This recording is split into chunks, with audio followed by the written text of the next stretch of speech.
Santa Clara judge extends olive branch during a sentencing. PBS documentary explores fate of world's largest tree. And your weekend weather forecast is coming up with highs, lows, and everything you need to know for the days ahead. You're watching St. George News at 5, brought to you by our studio sponsor, We Win Injury Law. Good afternoon, I'm Monica McLaughlin. A Lavercan man convicted of threatening a judge and police officers has been sentenced to probation after nearly avoiding a potential prison term. For more on the court's decision and the conditions of his release, here's a closer look. A Lavercan man who threatened a judge and law enforcement was sentenced Tuesday but avoided prison time. 31-year-old Quaylen Lee Reimer was convicted of making terroristic threats after he sent violent messages over a speeding ticket he received in 2023. Prosecutors argued he showed no remorse and continued making threats while in jail. However, the judge took into consideration a letter from the Justice Court judge who had been targeted, asking the court to show mercy. Your conduct, it was not okay. And a jury said it wasn't okay. And Judge could be here saying, throw you in prison, and he'd be absolutely right. He's offering an olive branch. He's saying he's not hopeful, But that you should be given that chance to try to fix what you have broken. Instead of prison, Reimer was sentenced to 3 years of strict probation. Scientists and filmmakers are shining a spotlight on Pando, the world's largest tree, in a new PBS documentary exploring its unique nature and uncertain future. For a closer look at the film and the challenges facing this massive aspen clone, here's Alicia Lundgren. Pando, situated next to Fish Lake, is the focus of a recent episode of Untold Earth, an online documentary from PBS, Atlas Obscura, and Nature that features North America's natural wonders.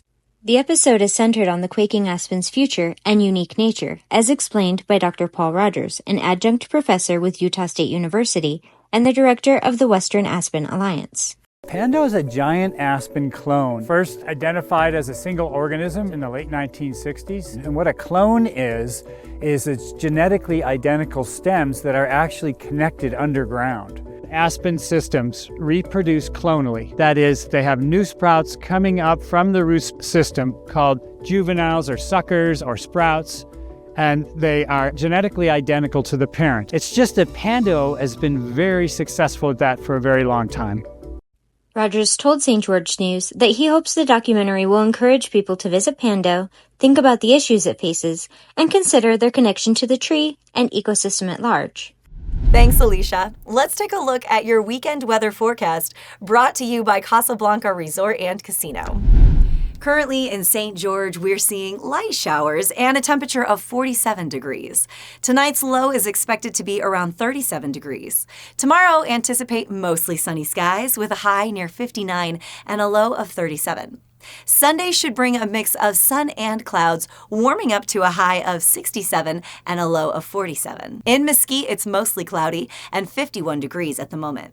Temperatures tonight will drop to about 41 degrees. Saturday looks pretty sunny with a high of 64 and a low of 43. Sunday is also expected to be mostly cloudy, reaching up to 72 degrees with a low around 52. Up in Cedar City, it's colder with snow showers and currently at 34 degrees. The low tonight will be near 25 degrees. Tomorrow, expect chilly conditions with sun breaking through the clouds later in the day, a high of 44 degrees and a low of 26. Sunday should also see increasing clouds and milder temperatures with a high near 55 and a low of 38.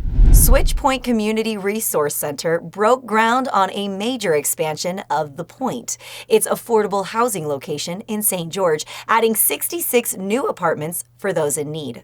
We'll go to Nick Fiala for more on the project and what it means for the community. Locals gathered at the corner of 1000 East and Red Hills Parkway in St. George Thursday afternoon as the nonprofit organization Switchpoint broke ground on an expansion to its Red Hills housing location. The new expansion will add 66 one-bedroom apartments to total 110 units for local senior citizens and veterans in need of a place to stay. Speakers at the event include Switchpoint CEO Carol Hollowell, who said the expansion is only possible because of help from many different people and groups. We believe that stabilization and self-reliance begins with having a home. By building community, we belong, and we belong to a tribe. This is an amazing moment for our community and especially for our residents. I am really overwhelmed with gratitude for all the people that have come together to make this happen. Switchpoint board member David Dangerfield asked everyone to consider the sense of self-esteem that the expansion will give those in need of help and a place to stay.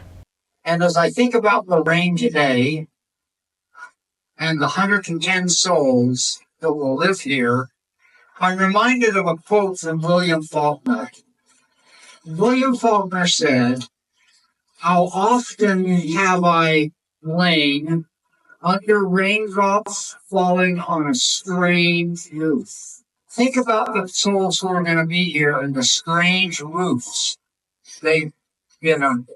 Maybe it is in a little cul-de-sac in a commercial office. Maybe it's a wet piece of cardboard under a bridge. Maybe it's under an easement or an underpass through a walking trail or the freeway.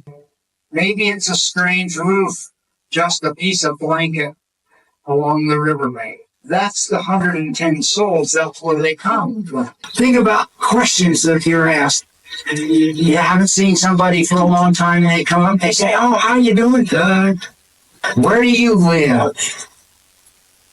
The 110 souls are going to say, as they reach in their pocket and pull out their keypad fob or their key, "I live at Red Hills."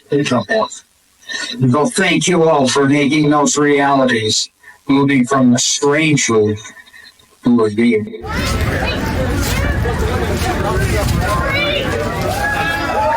Thanks, Nick. Scientists and volunteers are racing against time to excavate fossils before construction begins on an electrical substation near the St. George Dinosaur Discovery Site. For a closer look at the significant discoveries made so far and the impact of this project, we'll go back to Alicia Lundgren. Staff, volunteers, and other partners of the St. George Dinosaur Discovery Site are hard at work excavating a fossil site, with specimens ranging from the late Triassic to the early Jurassic, which experts say make this area special. The site is slated for the construction of an electrical substation with work expected to begin in May, so crews are working to remove as many fossils as they can before then, which has led to some exciting discoveries, as the nonprofit's curator, Andrew Milner, explains. But we just started finding bone late yesterday in the upper bed, and we were finding some really unique fossils, things we've never seen in these layers before. So we're very excited. Yeah, we left the quarry in excellent spirits. Milner said one of these discoveries could be a new species of coelacanth. It's a really strange looking bone. It's covered in all of these kind of wavy ridges all over the bone surface. It's actually quite pretty looking. We don't know what it is yet, but it's quite a long bone and it curves. We still have to prep it out before we really know what it is. Curator of Paleontology at Utah State University Eastern's Prehistoric Museum, Dr. Josh Lively, describes his excitement. This site in particular, from a scientific standpoint, is really important. You don't have many sites of this age really anywhere on the planet, but especially here in Western North America. Utah is one of the best places on the planet for studying the history of life. Milner described the upcoming substation project as a unique opportunity to excavate a site before construction, but said it came as a surprise, and the nonprofit is asking for volunteers and donations to make the project happen. Thank you for watching St. George News at 5. To learn more about our studio sponsor, We Win Injury Law, go to wewininjurylaw.com.